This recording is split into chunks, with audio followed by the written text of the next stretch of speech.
Joining me now is Shadow Trade Minister Kevin Hogan. Thank you for your time. Great to see you as well. Did Australia ever really have a chance here? Well, I think we'll never know if we gave it our best shot though, Holly, because what I'm exceptionally disappointed about with this is that Prime Minister Albanese, after 4 or 5 months of Trump being elected back in November, has never gone over to have a face-to-face meeting with him. A lot of other leaders have. Every other leader of the Quad has. The Prime Minister of UK has, as a member of AUKUS as well, of which we're a member of. Albanese has not. I think he's had one serious phone conversation. Well, Trump's had one serious phone conversation with Albanese. Albanese has not shown a great interest in the relationship. For tariffs aside for a second, the United States are an important economic partner, but they're an important, national security partner. And Albanese has not lifted this relationship to the importance of going over and developing a rapport with him. And I would have thought that was the minimal thing he should have done to help with negotiations with this. Certainly there are questions about if the Prime Minister could have done more and should have gone over to potentially visit or, as you say, pick up the phone. But as I said, it didn't work in any circumstances for anyone else. Keir Starmer travelled over there. That didn't work. There are tariffs on everyone. What would your government have done differently then? Well, I certainly think, and I certainly know that, the Prime Minister, if we were in government, the last time when we got an exemption, and I actually think there's better reasons for us to get an exemption this time rather than last time, because of AUKUS. I mean, we just signed an $800 million cheque. Richard Marles was over there a few weeks ago. There's national security issues that weren't live then. We have some critical minerals that are important to them. But I would have thought the bare minimum that we would have done, and it's important, is to develop that like any relationship, Holly, like personal to personal, business to business.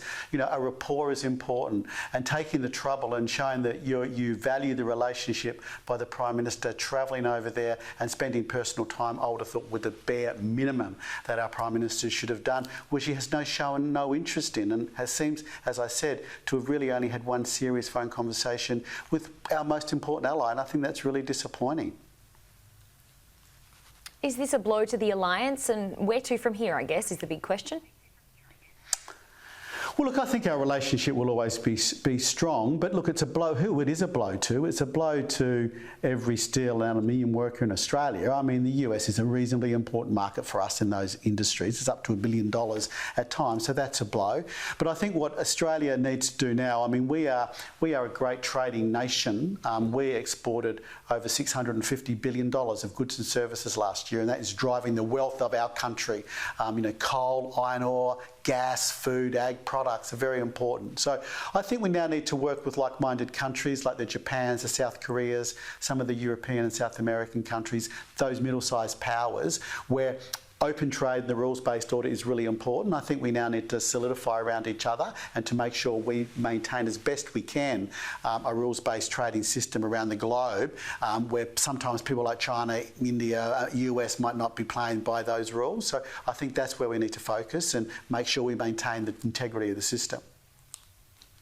I mean, diversification is a big question now. I mean, there are also now fears of a recession, of course. Are you concerned about that and then the impact on Australia?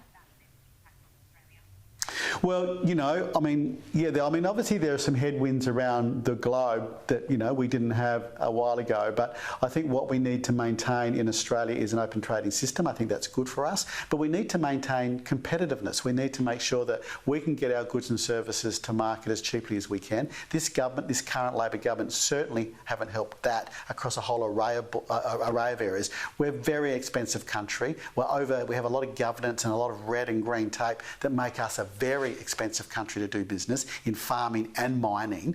That's not good, and we need to keep watching that, because otherwise we'll become uncompetitive. And if we are going into a world of slower growth, then we need to maintain competitiveness, and this current government isn't helping that at all.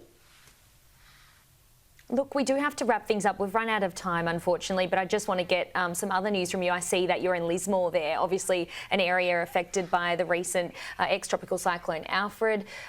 What's the situation there? How are you feeling?